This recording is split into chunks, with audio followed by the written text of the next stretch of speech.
Shalom, children of Israel. My name is Mika Massa, and greetings. Tatan Zambian Pungu. Thanks that you have brought us together today. Us and the other destroyed children of Israel. Now, today, we want to know more about Mbanza Congo. Mbanza Congo. I want to show you something because many people claim that the ancient Hebrews, they came from the Middle East today into the western coast of Africa, and after that they stayed there a while and they left the western coast of Africa because of slavery. And others says some of them, there was never in Africa. There's been never there. So they came, they took them directly from the Middle East into slavery. This fantasy is like, some of them would say they fall from heaven into the slave ships, and the slave masters took them into America and everywhere else. But everyone knows history, and history says where the children of Israel, the Jews, Juda, Congo, and the other tribes came from. There was never a deportation from the Middle East.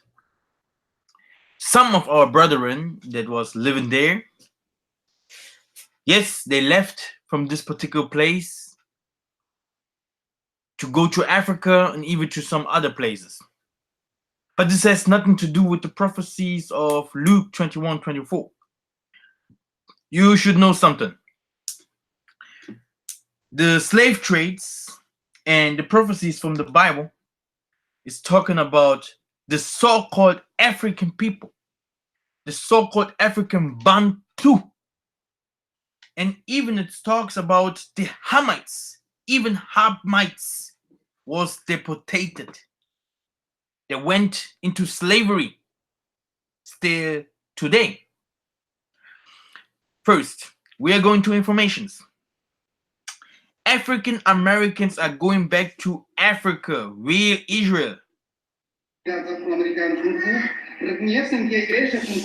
You should know something.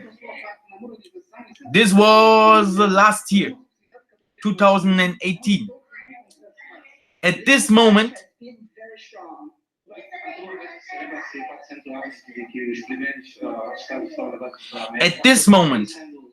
I can tell you something. African American people, leaders, farmers, bishops, pastors, teachers, yeah, all of them, yeah, they are not stiff-necked. Let us hear this brother. Maybe we can hear him. He is saying this is his country. He's saying Angola is his country. You see? So they go, you see, even they're wearing our dresses completely white. They are not black. They do not wear this black clothes with a demon star. No. These people are now understanding King Kulu. They're understanding the ancestors. They do understanding why we felt and why we need to be united. So you can see what happened. It's not only me doing something. It's everywhere. The people are recognizing Banza Congo. They're recognizing the real Bantu, the real Jews from the Bible. Now, If you are not a Bantu, if you say you are not an African, if like the people today, the Caucasian people would say, or the Arabic people would call us Africans. So you cannot be an Israelite at all. So these people here, yeah, they understand what's going on. They read, they're making researches. And that's why I want to show you today Mbanza Congo. Yeah, because the history did not start anywhere else. The children of Israel, they left Israel long time ago. They went into Congo. Yeah, Zephaniah. Let us read Zephaniah 3 and 10. Now, they left this Middle East long time ago because Middle East is Egypt. And they went to a land where no man dwelt, into Central Africa. Okay? Now,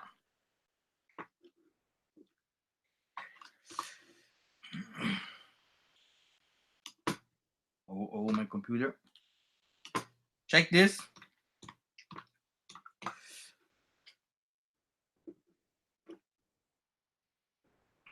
The King James Bible.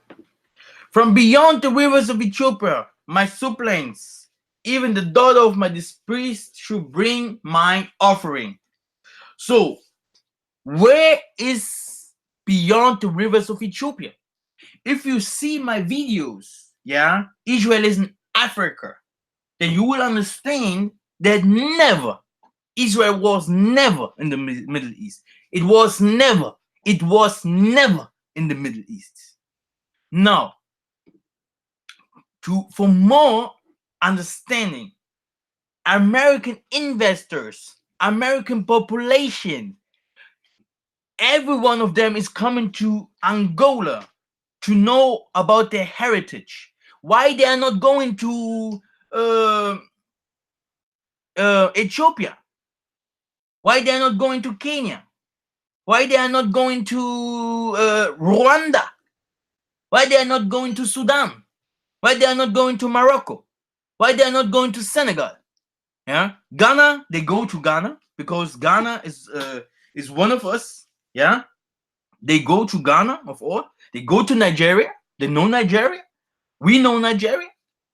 But we left those areas long time ago and built the kingdom of Congo. And today you will understand why American people should go back where they come from. And they did not come, the most of them, from the western coast, but from Central Africa to the Southern Africa. Okay? This is their home. And this is the real Jerusalem will be built there. And this is the real people of Israel. This will be their home. Let me show you that real quick. We are going to Isaiah.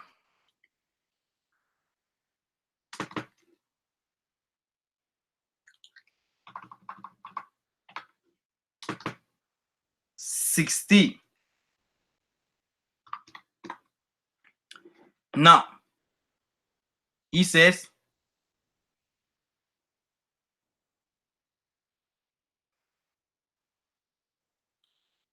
here.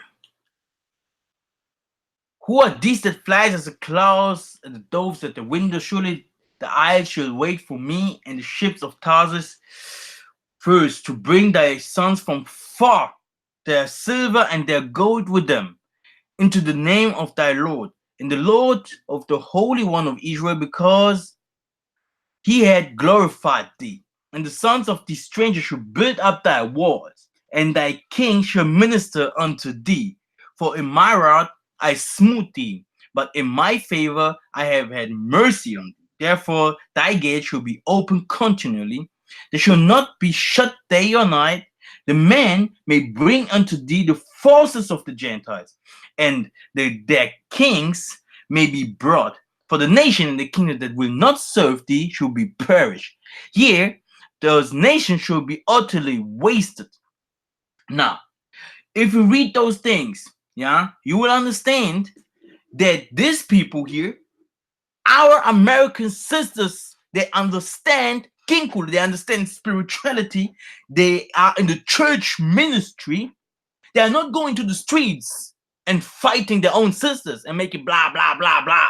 No, they understand history. Yeah, they're not making they're not building up their own history. These people, yeah, are coming back. Hallelujah. These people are coming back to rebuild Israel. And they will bring in the Gentiles to rebuild the real Israel. So this prophecy of Isaiah 14 will be fulfilled. For the Lord will have mercy on Jacob and will yet choose Israel and set them in their own land, and the strangers shall be joined with them, and they shall cleave to the house of Jacob, and the people should take them and bring them to their place. And the house of Israel should possess them in the land of the Lord for servants and handmaids. And they should take them captives, who captives they were, and they should rule over their oppressors. So go to the Middle East and try to rule over your oppressor. You will see, black man and black woman, you will see what will happen. The Bible is not for children. You are not spiritual at all. And I will say it clearly, you are not spiritual at all. If you, not in the branch, if you say the branch is no more important for you, if you jump out of the branch and you say you are like a Catholic church, you are like the Christians, you say you are Hebrew. So what is with the Hebrews that was before? What is with the Bantus and the people that died and killed? Now you will listen to the history, who you are. He is it. Mbanza Congo for you. Now, listen carefully. American people, Chinese, Vietnamese people, we have Russian people, we have Germans, we have so-called Jews, we have everywhere this all of kind of Chinese, Europeans. Why all of them are going now to Angola to invest? Let me check, maybe I will find something. Invest means in Angola. Here, look at this.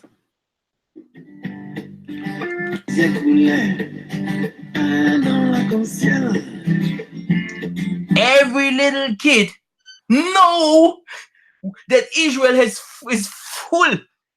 full of blessing. So if you're sitting there and starting fighting your own brothers and sisters, you're wasting time. You are wasting time. It's time to making business. It's time to going home. It's time to be over your oppressor. This is time. The time has come right now. Because you don't know history. Because you don't want the Ruach to lead you. Maybe that's why. Now, you can see. You look at this granite. Hey, this is amazing, brothers and sisters. This is amazing. So your Israel in the Middle East, does it have those things? No, really. Does this Israel in the Middle East have those things that we are seeing it now here, right here? Can you see that? Can you dig it? Can you see that? So do you want Gentiles to become your goods? Do you know that all these things are for you? Do you know that? We have written it already here. Do you want me to give you more references from the Bible to show you that it's yours? All the things that you're seeing here is yours. Yeah? This is in the area from Congo, Angola, Congo, Gabon, everywhere down there to South Africa. You will see all these goods, and it's yours. It's yours there. You see this video. It's yours. And really, they can go to with a lot of white people to Africa. They cannot take everything. They cannot take. They can only take that what the Most High gives them. Okay. Now, let's go to that one. African sculptures, brothers and sisters, at this moment, in all Africa, you have to know something about the spiritual world. The spiritual world is going parallel to the physical world. Nothing can happen in the physical world if the spiritual world don't give the yes, don't say yes to it, or yes, don't open the doors. Yeah, this is fact. Everything starts in the spiritual world, then after that it comes to the physical world. Now listen carefully. We know the prophets, what they said to us, and they were saying all the sculptures they took from our forefathers, the sticks, the stones, the goods, yeah, they took from our forefathers has to come back to Africa. Now, at this moment, the whole world are giving back African sculptures.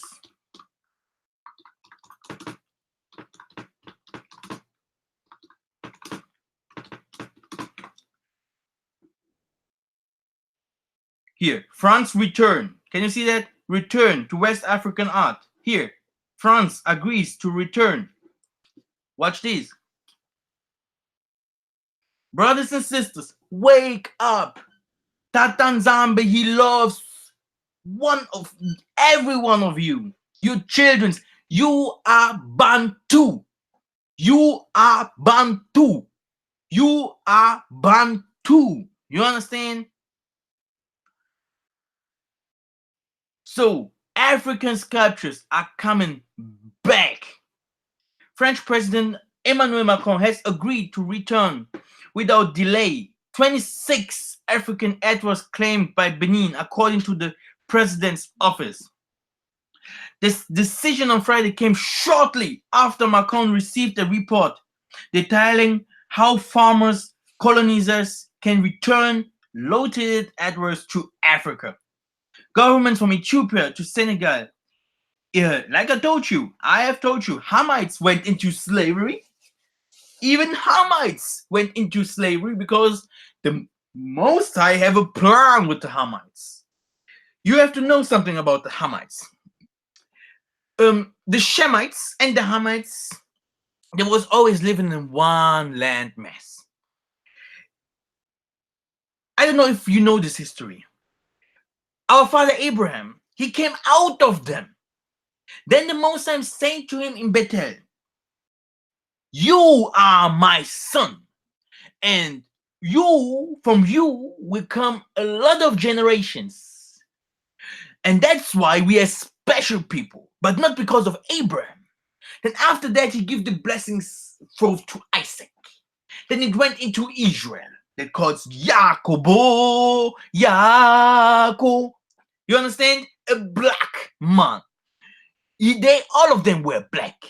But especially Jacob is the Bantu. Why? Because of the traditions. The Most High, Abraham himself, he was more a Nilotic. Then after that, you become Isaac. Then after that, you become the Bantu. And these people was slaves. Yeah, 12 tribes in Egypt. You understand that? So the difference between us and the Hamites is not the color. It's not, yeah, they are Hamites because they are darker than the others. They are Hamites because they have they look different. Huh? Man, in America, I see so many faces. Come on. I see in Africa, I see so many faces. Here in Europe, I can see so many faces. You know, I am in Europe. I'm not in Africa. Okay? So many black faces. Every man has another face. And you people in America are not nicer than the people in Africa. People in Africa are not nicer than the people in Europe. Come on. This is not the way of the Most High. Now, listen carefully. The thing is, how can I say? The spirituality. He chooses us to be better than the others. Better. If a Hamite see you, his traditions and his spirituality is not ours. His ways are not ours. And this is the difference between us. So if you want to be a real Hebrew, you have to agree. You have to be one. You understand? It's not like you do totally the wrong things, yeah, reading Yiddish and fake Hebrew language, yeah, and say, yeah, Bantu language are not Hebrew. You see? This means you are going the false way. Now, here, they starting to return many things. Because if they starting now to return these things, what do you think what this means?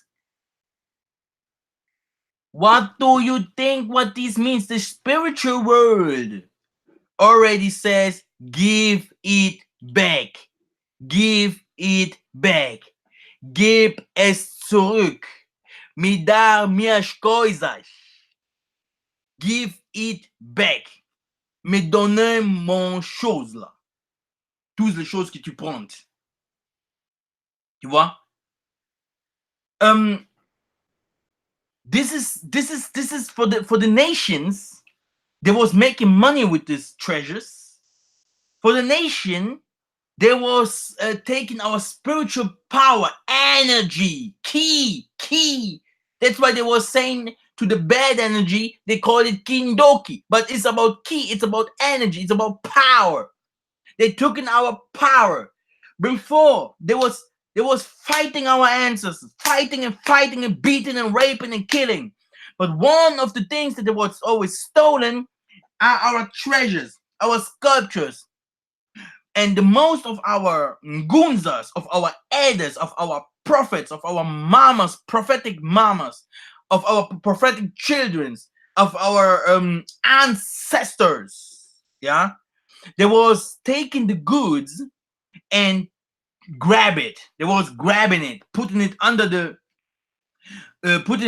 trees, they was grabbing holes and putting it down there so that no one can take those treasures.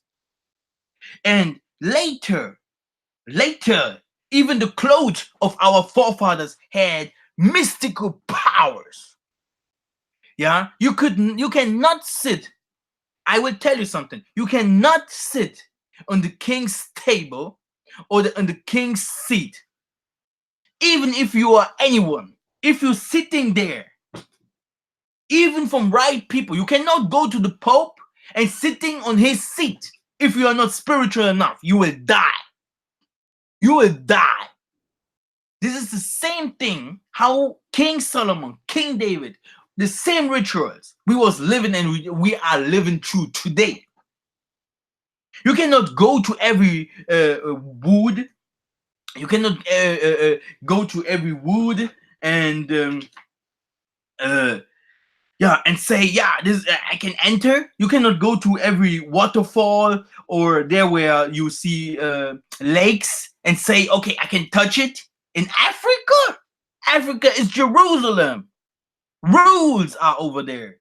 The elders would say, don't touch this. If you touch it, you are lost. If you enter this wood, this area here, you will never come out. The spiritual world is totally mystique. It's fantastic because this is the true power. We have to worship the Most High in the truth and in spirit. Okay? Now, that's why you see everywhere on Europe, they are putting their sculptures. Again, that's why you can see everywhere on Europe, they are putting their sculptures. But the stolen sculptures from Africa are coming back. Back. Okay? We will get in everything back. You see? This is the end. This is the end. You can see all this gold. You can see all this gold. You will see it right now. All this stolen money. All this money from them. Everything will going back to where? To Middle East. The Middle East is already rich.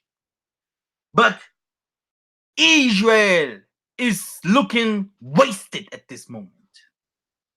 And the Mosai is rebuilding it with power. And if you don't want, you will be struck down. Now, you got the references of this. The African trade routes are open.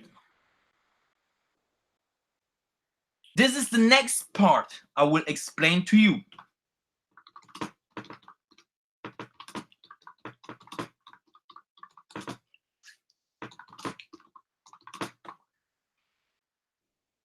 So, at this moment, we have European people that says we will open African trade routes. You know, in the ancient times, no one was doing business or selling their goods without African people. If it was Ishmael, if it was the Bantu, if it was some people from Arabia or something, no one could do anything, without the Bantus. Okay? So, you have to know something. This area right here, this is Mbanza Congo. This area right here is the New Jerusalem. Yeah? This area right here, okay? Not here, that part. I say it very clear. They can love me, they can hate me because of that. But this part right here, the North Africa, will go to war. I can tell you that. If you want to invest, never do something here. Because the judgment will come upon these people right here. These people are the ancient Assyrians. These people are the ancient Babylonians. Yeah? You always thinking this always everything happened in Asia?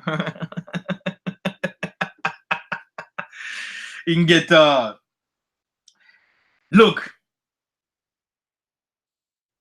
Africa's trade routes are open. Brothers and sisters, you don't know nothing. Africa was always the place that was giving the people the goods. Always, always. But no one knows that. You can go now and take the plane, and you will fly to Angola, to Congo, to the Southern Africa. You will see so many white people. You will regret. You will say, what is that, Father? Why did you leave us?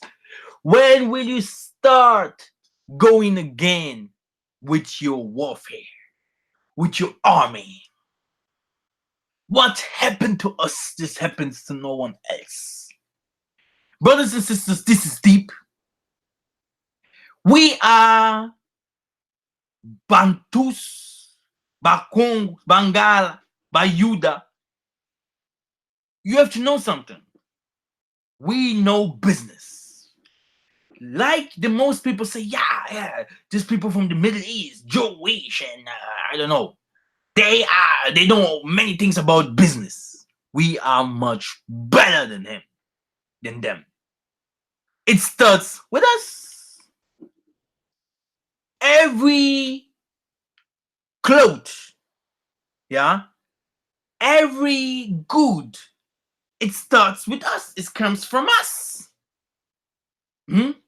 Even if you sell wood, even if you sell bamboo, even if you sell cloth, even if you sell animals, so called food, gold, and all this, everything. Today, people from India, Pakistan, Chinese people, Arabic people, Americans, Germans, French, Italian, because Italian was always there.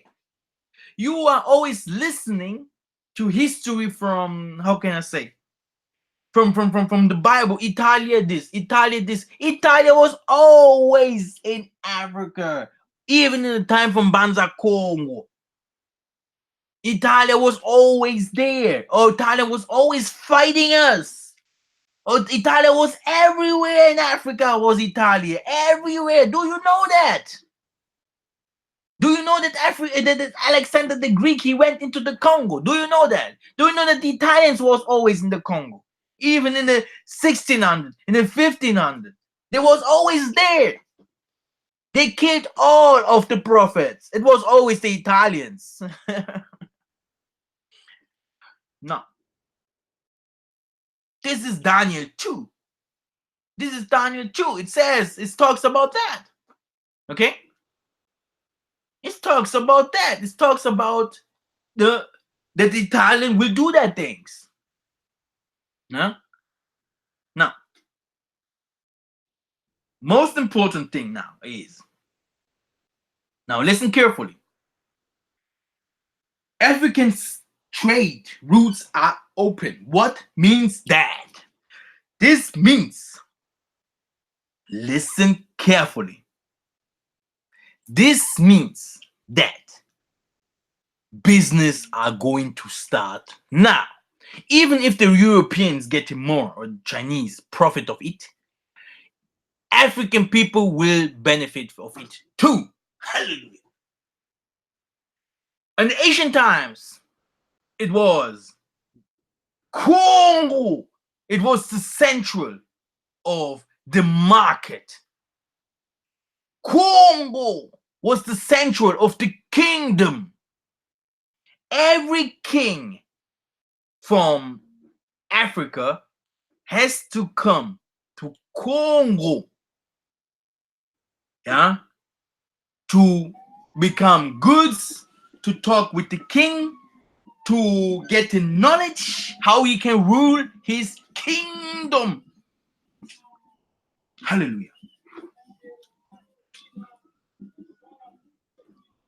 Now, this is Banza Congo. Many people come from everywhere, yeah, to the patrimonial, yeah, to the, how can I say, they have made Mbanza Congo a historical part.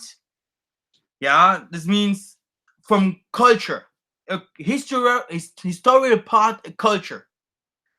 Because Banza Congo, the slave trade, the transatlantic slave trade started in Banza Congo.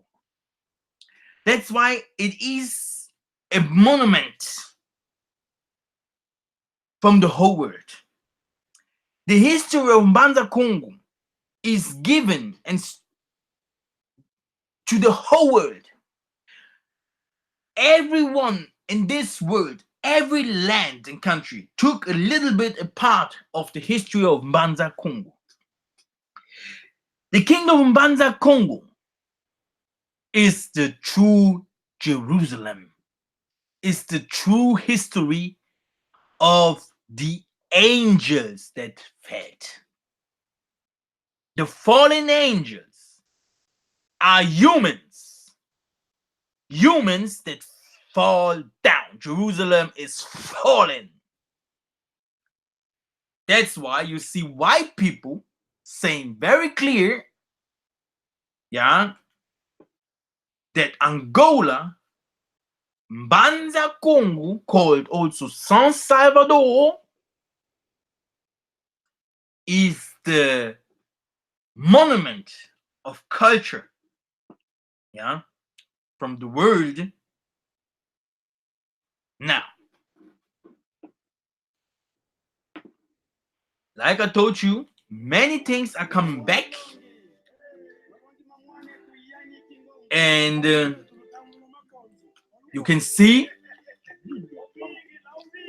yeah, you can see, we had weapons, we had clothes, we had everything. So who do you want to be? Who do you want to be? This is my question. Do you want to be a Hebrew? If you want to be a Hebrew, follow me. And most powerful states in the southern half of Africa. From the capital, Mbanza Congo, a densely settled and well-administered city lying south of the Congo River, a king presided over a highly stratified society that covered some 50,000 square miles. At the heart of the city stand the ruins of a building constructed in the middle of the 16th century. It's one of the most important architectural remains in the history of sub-Saharan African Christianity, a striking symbol of the transformation of the religious beliefs of this great African kingdom. It's the Cathedral of South Salvador. What did you think when you first heard there was an African cathedral in before the 1600s? I couldn't believe it. Tell me about it. The cathedral was built in 1549. Mm-hmm. And it's an incredible thing. Think about having a cathedral to fulfill the destiny of Christianity in Africa. Do the people here know about this history? Many of the references say the place was a temple that connected to all religions. So that would make sense. That makes sense. Uh-huh. The second tale is always the king knew he wanted to be a Christian, and he decided to build this monument to honor this incredible transformation. The adoption of Roman Catholicism by the King of Congo in 1491 not only changed the official religion of the kingdom, but it inserted Congo into the very heart of European power. At the beginning of the 17th century, a summary of world rulers prepared in Florence for the education of Prince Cosimo de' Medici listed the leaders of the world's great kingdoms. Alongside the monarchs of such great powers as England, France, Japan, and China was King Alvaro II, the King of Congo. The ruler of a powerful African kingdom converts to Roman Catholicism, 1491, sends his own ambassadors to the royal court of Portugal and to the Vatican, and one of his successors in Shakespeare's time is listed as one of the world's great rulers. How could every school child not be taught this about the history of the great African continent? Now listen carefully. You have to know something. This was the beginning of the fall from the Hebrews. This was the beginning of the fall of all Africa because of this king. Now, I have talked a lot. Let us read and listen to the whole story.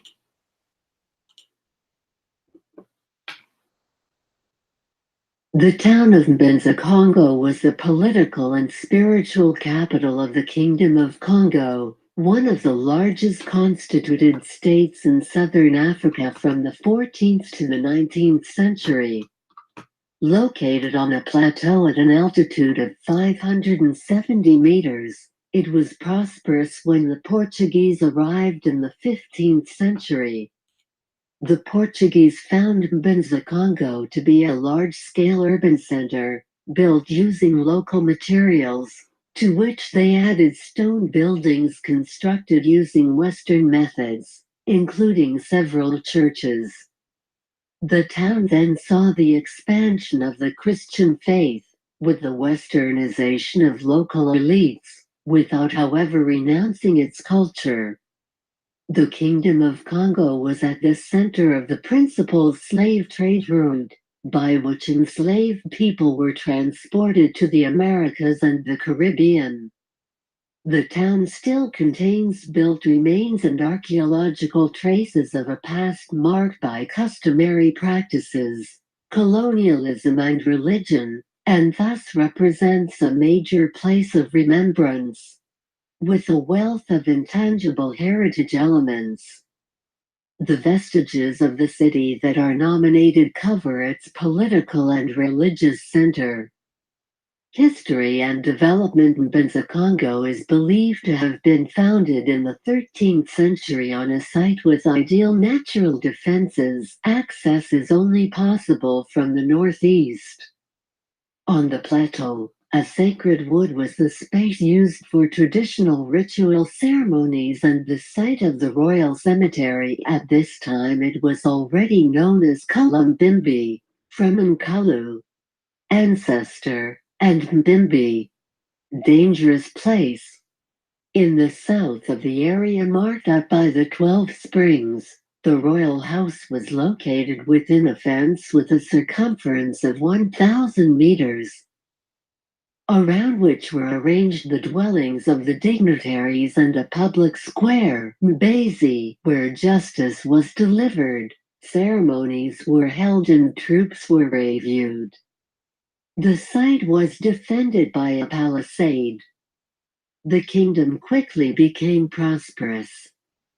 Its political and religious authority covered a vast area of territory, divided into provinces, each of which had a governor. By the end of the 15th century, the territory extended from the Atlantic Ocean, in the west, to the River Congo in the east, the River Kwanza in the south, and the River Ogooué in the north, in what is today the Republic of Gabon. Its influence, however, extended beyond this area to other neighboring peoples, Loango to the north, Kazanj to the south, in territories located in present-day Gabon, Angola and Democratic Republic of the Congo. Its prosperity stemmed from an economy based on agriculture, mining and craftsmanship, and from a stable monetary system. The unit of currency was a shell, the nzimbu, controlled by a power structure that acted wisely. As soon as the Portuguese reached the mouth of the River Congo in 1482 and witnessed the urban layout of Banza Congo, which they compared with Evora and Portugal, diplomatic relations were established. The king Zingankouwa converted to Catholicism in 1491, taking the name of jewsih, while maintaining traditional religious practices.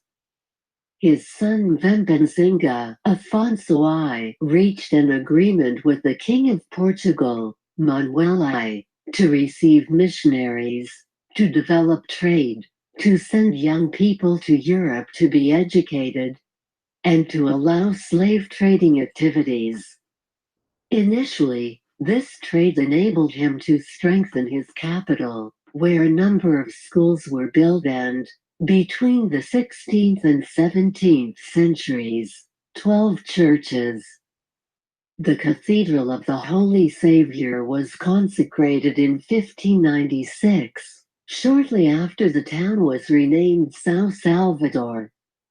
It was surrounded by the Royal Palace, the district of the Portuguese settlers, and the College of the Jesuits. The kingdom had particularly close relations with the Vatican.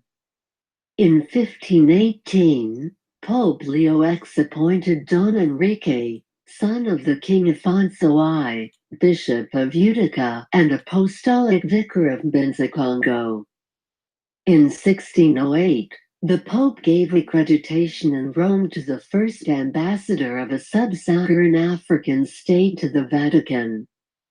The first catechism in the Kikongo language was published in 1624, making Banza Congo into the hub of efforts to spread Christianity in Central and Southern Africa. At that time, the kingdom was at the heart of a vast intercontinental network. However, relations between the kingdom and the Portuguese went sour as a result of the slave trade.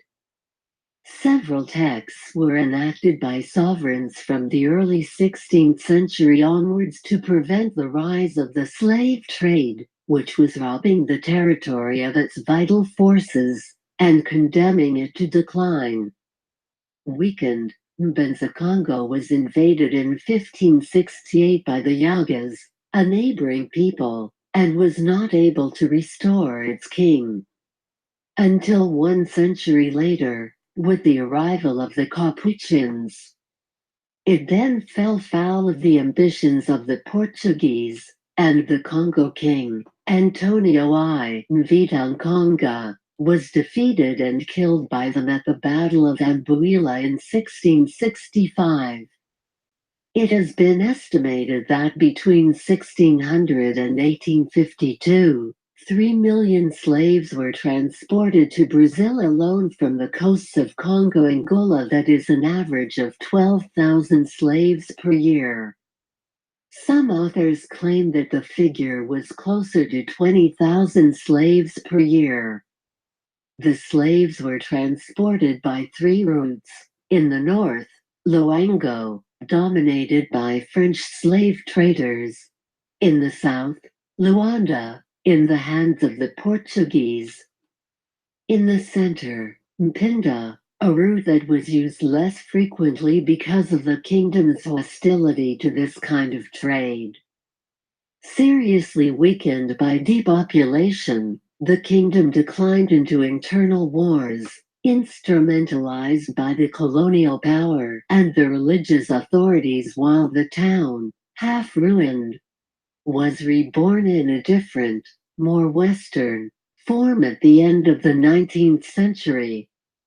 It was at this time that the small fort was built, along with the new cathedral, the Baptist church, and the second royal palace, which bears witness to a symbolic authority that was perpetuated right up to the death of the last sovereign, Antonio III, in 1957. Thank you, brothers and sisters. You see, many proofs, even the photos are there. Even the photos proves us they had stone houses. There was already civilized. They had everything. These people, they had no problem with food. They had no problem with traffic. They need no car. They need no plane. You know why? I will teach you that next year. We could fly. We we could fly. We have only to say in the name of the Father, in the name of Congo, and after that we say, give me the spirit in the name of, this means the spirit, then we could be everywhere. We African Bantus, Levites, Juda will teach you everywhere you scatters. We have to come back. Even the animals and everything else are waiting for you. This was the history of Banza Congo and some news. My name is Mikel Maza, and I hope you did enjoy this small preaching here. See you next time.